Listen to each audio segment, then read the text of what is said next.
Rapaz, quem tá dizendo isso aí é você, viu? Porque, assim, quem tá falando de acumular riqueza, de luxo, não sei o que, eu não citei nada disso. Eu falei coisas básicas mesmo. Pagar um aluguel, pagar um plano de saúde, ter acesso à segurança, poder comprar um medicamento, enfim, é uma boa alimentação.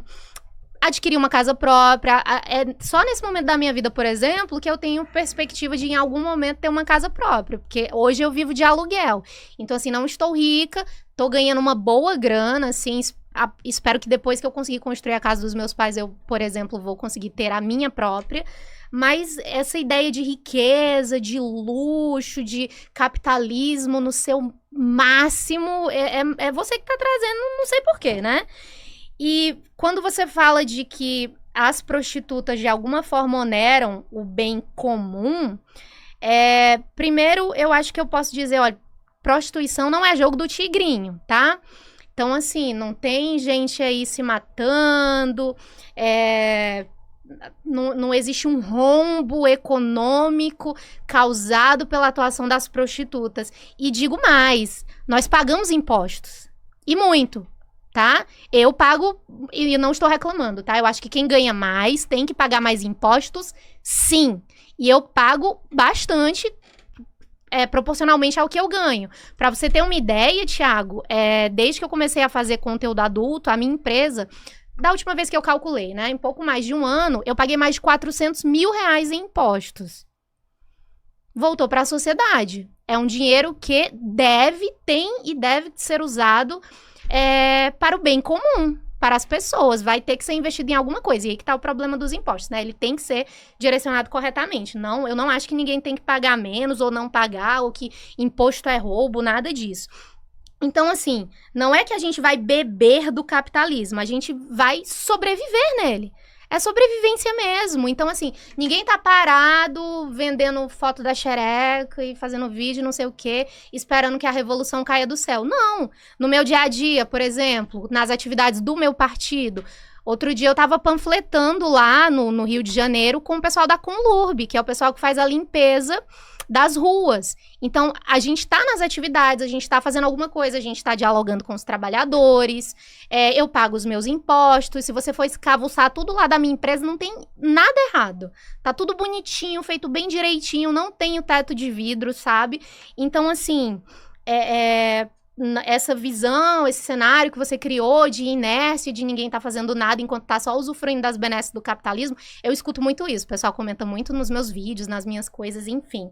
Mas isso não existe. E, finalmente, eu preciso falar só uma coisa que eu achei o mais preocupante de tudo, assim, no seu discurso, é quando você patologizar, acho que é isso mesmo, o trabalho sexual, sabe? Veja só, prostituição ou vício em pornografia, nada disso existe, nem dentro dos documentos da OMS, não tá no Manual Diagnóstico e Estatístico de Transtornos Mentais, e muito menos no CID, que é o Catálogo Internacional de Doenças, enfim. Então, assim, não há que se falar em doença mais, isso já é muito ultrapassado, tá? E mesmo fetiches e outras práticas que são consideradas fora da norma, também já não são vistas como transtornos sexuais. Então, a gente tem que ter cuidado, porque esse discurso patologizante, ele só serve para estigmatizar as trabalhadoras do sexo, e não para coibir as violências, e não para solucionar os problemas relacionados ao trabalho sexual. Boa. Pergunta, Saquarema. Saquarema. Vou te dar 1 minuto a mais na pergunta. Você teria 3, tá, cara? Estourou Claro. um pouquinho, Você teria 2, vai passar pra 3. Ok. Então, o meu ponto nunca é econômico. Quando a gente tá falando socialmente, a gente não pode reduzir os homens à mera ponta do lápis, ou, no caso, o visor de uma calculadora, né? Pra você ver, pra você justificar a benfeitoria do seu trabalho, você precisa ir para um discurso de tributação. O que a gente consegue tirar de você para fazer algo decente porque intrinsecamente ao próprio ofício ali não tem nenhum caráter social que o justifique. Então, assim, é só um serviço que não tem nenhuma prestação coletiva, não é uma casa de cultura, não é nenhum tipo de bem imaterial que se pudesse ser minimamente... Como é que eu posso colocar assim? Não é palpável porque não é material, né? Mas apreciável E aí você precisa ir para casa tributária para justificar a prostituição. E por isso mesmo não se constitui como trabalho. O trabalho, ele tem na sua essência a dignificação do homem. É o ato racional do empenho das forças na transformação da natureza. Aí vem a questão do próprio marxismo, que é o Marx que dá essa definição. E aí eu complemento com a escolástica. Então, trabalho sem ser racional e sem ter um benefício social a ele vinculado, não é trabalho. É só uma atividade, no máximo, laboriosa. Então, assim, eu acho muito perigoso quando a gente reduz o homem a uma conta. Então, assim, se é tudo uma conta, se tudo pode desde que eu pague, então como é que a gente enfrenta bilionários? Como que a gente acaba com o usurário? Como que a gente pega a gente que vive de fazer dinheiro com mais dinheiro? Que vive de parasitar a produção? Quando a gente não tem uma economia produtiva, real, a gente vai cair em todo tipo de aberração. A minha pergunta vai na linha dessa questão da patologização, da questão de patologizar os elementos envolvidos na sexualidade.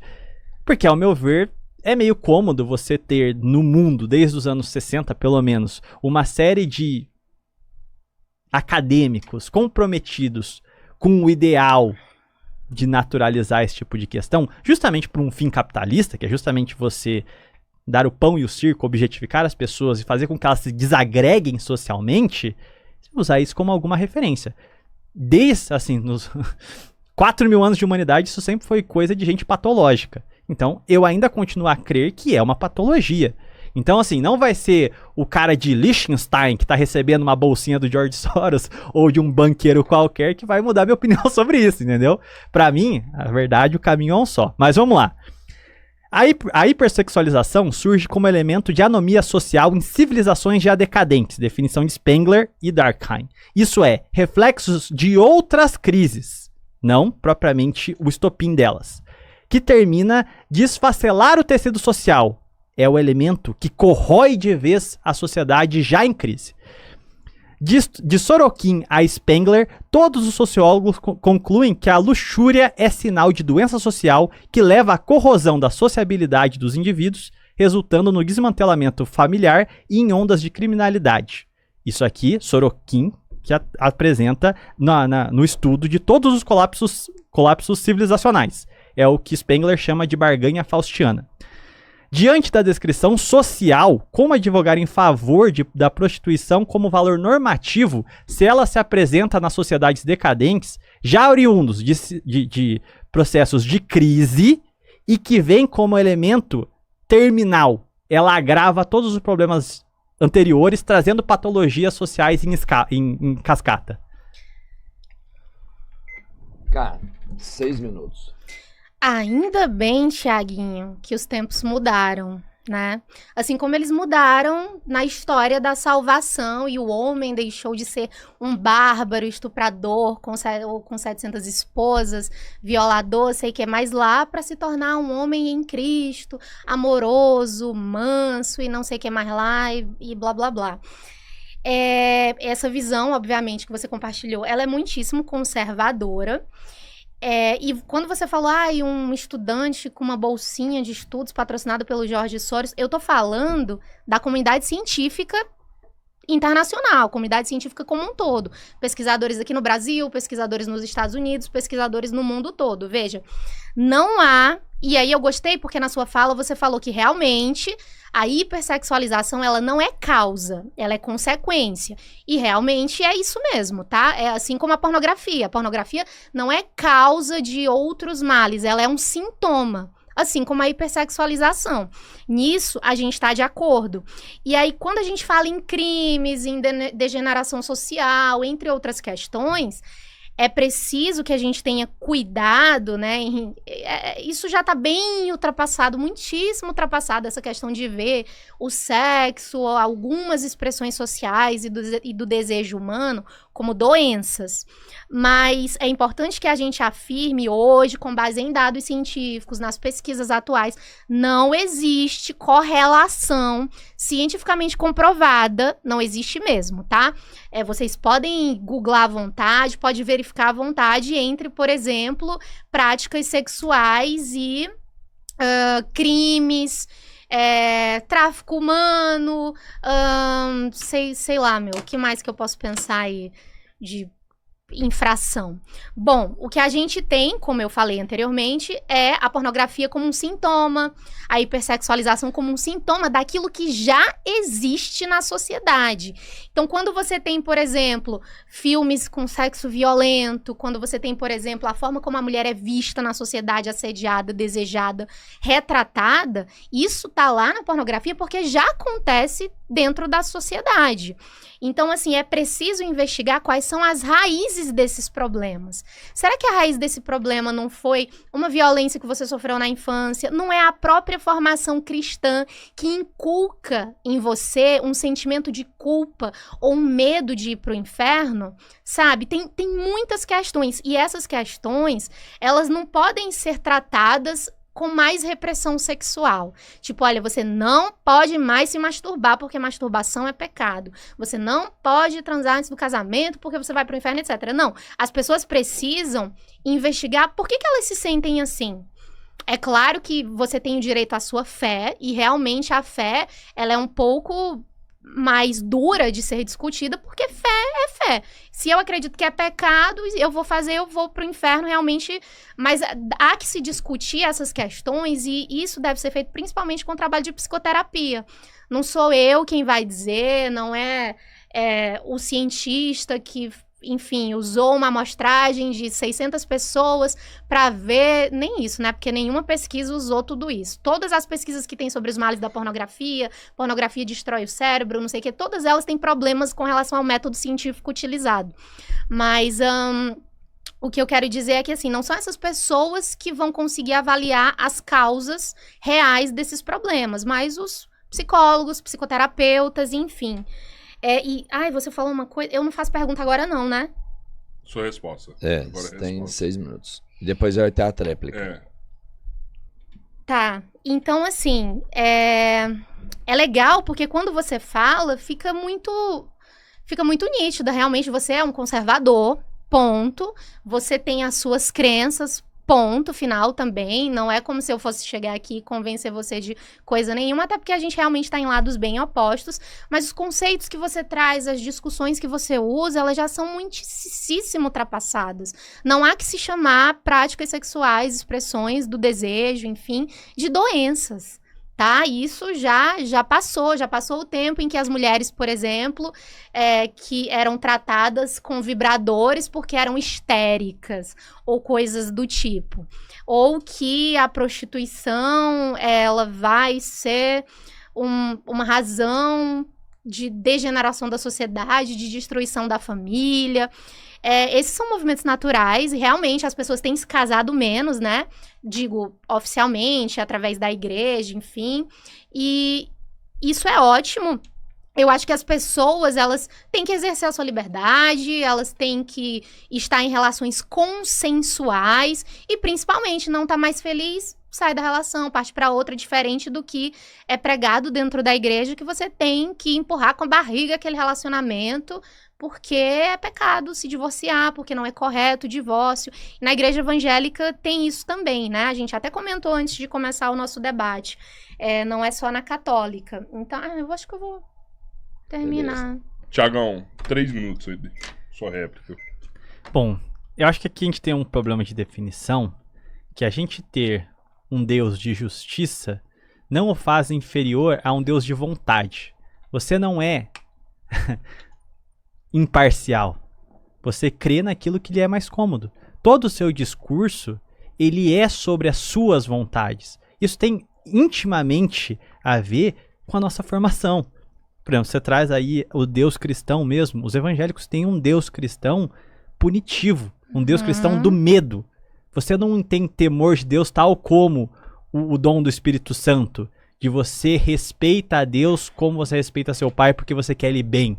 Você teme o inferno, você teme esse Deus. Isso aí é a forma do Velho Testamento bárbara, né? Que o ser humano não é civilizado, então ele tem que temer a autoridade. Esse não é o Deus cristão que Cristo veio pregar. Então, a reação em cadeia que você traz para mim é justamente a ideia de que, bom, se fui oprimida por esse modo, agora a ideia é tudo é relativo e tudo pode, dentro do meu discurso de liberdade. Só que a liberdade, ela só é possível dentro de um enquadramento racional e de deveres. Então, a gente não consegue desvincular a individualidade do homem do compromisso coletivo que nós temos, os compromissos sociais. E aí, a forma como a gente encara a sexualidade impacta diretamente as questões relacionadas à taxa de natalidade. Vou entrar em mais detalhes sobre. Então, assim, o homem mudou ao longo da história, como você chegou falando, e ele precisa continuar mudando? Sim, o homem muda, mas a palavra de Deus não. É para o aprimoramento moral do homem. Então, a gente nunca vai dizer que estupro era errado, agora prostituição tá tudo certo. Não é esse o telos do homem. É tão bárbaro quanto. Então, há uma evolução clara no sentido teleológico. Então, não há um relativismo de um cavalo de pau. Não são dois deuses que guiam a humanidade em outros caminhos. Então, assim, a gente tem aqui o problema das questões das pesquisas. Se você pega a Belle Époque, a gente vai ter um monte de pesquisadores científicos do mundo francês, alemão, inglês, trazendo um monte de pseudociências que tinham congressos acadêmicos, um monte de vontades que eles traduziam para o mundo acadêmico. Chegou os anos 20 e 30, caiu tudo por terra. A mesma coisa acontece hoje. Quais são esses pesquisadores que você traz? Dos Estados Unidos? Da Inglaterra? Da França? Da Alemanha? Todos do mundo ocidental que querem justificar a decadência do homem, a mercantilização e a liberdade absoluta do homem. Cadê os pesquisadores chineses, iranianos, russos? Esses não estão fazendo eco a esses delírios ocidentais. Então, assim, é muito cômodo a gente considerar esse mundo ocidental decaído pelo liberalismo como um sinônimo de reta razão, quando eles são o mais puro delírio gnóstico na própria transformação da ciência ao longo dos últimos 3 séculos. Então, assim, a pornografia, ela não é a raiz das crises, ela se desencadeia por conta desses desfacelamentos, mas ela aprofunda. Então, há uma conexão com a hipersexualização da sociedade, com os estímulos à violência nos homens mais jovens, a queda da natalidade, ao esfacelamento familiar, que apesar de não ser tão cômodo aos desejos desordenados do homem, é o que estrutura o Estado, estrutura uma civilização, que a gente depende dessa unidade como forma de organização civilizacional. Então, a hipersexualização, seja a prostituição ou a pornografia, causam efeitos também. Ela agrava e leva até o apodrecimento do corpo civilizatório. É isso que o Sorokin apresenta na tese que eu apresentei anteriormente, sobre ser um agravamento das crises.